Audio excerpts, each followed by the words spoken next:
Garuda Express, an international courier service. Jayalalithaa ప్రాతినిధ్యం వహించిన RK Nagar ఉప ఎన్నికల్లో ప్రవాసాంధ్రురాలు లలితా మోహన్ తమిళనాడు తెలుగు మక్కల్ కట్చి పేరుతో ఎమ్మెల్యేగా పోటీ చేస్తున్నారు. ఎన్నికల అధికారులు ఆమెకు చదరంగం చిహ్నం కేటాయించారు. జయలలిత ప్రాతినిధ్యం వహించిన ఆర్కే నగర్ ఉప ఎన్నికలు ప్రవాసాంధ్రురాలు తన అదృష్టాన్ని పరీక్షించుకుంటున్నారు. ఆమె సైలెంట్ గా ప్రచారం చేసుకుంటూ వెళ్తున్నారు. ఆర్కే నగర్ నియోజకవర్గంలో దాదాపు 30% మంది ప్రవాసాంధ్రులు నివాసం ఉంటున్నారు.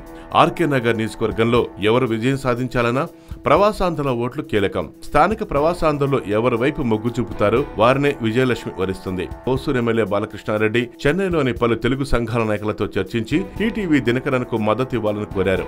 2 తెలుగు సంఘాల ప్రతినిధులు 3 షరతులతో టీటీవీ దినకరన్కు మద్దతు ప్రకటించాయి. గతంలో జయలలిత ఆర్కే నగర్ నుంచి పోటీ చేసిన సమయంలో ప్రవాసాంధ్రులు ఎక్కువగా ఉన్న చోట ఆమె తెలుగు భాషలోనే ప్రచారం చేశారు. అప్పట్లో ప్రవాసాంధ్రులు ఎక్కువ శాతం ఓట్లు జయలలితకే వేశారు. జయలలిత లేకపోవడంతో సీన్ రివర్స్ అయిపోయింది.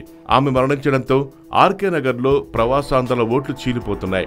మొత్తం మీద లలితా మోహన్ అక్కడి తెలుగువారి ఓట్లు చీల్చే అవకాశం ఉందని రాజకీయ విశ్లేషకులు అంటున్నారు.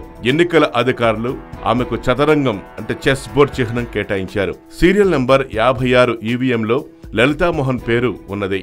ప్రవాసాంధ్రులు ఏకతాటిపై నిలిచి అన్ని ఓట్లు లలితా మోహన్ కు వేస్తే ఆమె గెలిచినా ఆశ్చర్యం లేదని ఆర్కే నగర్ ప్రజలు అంటున్నారు.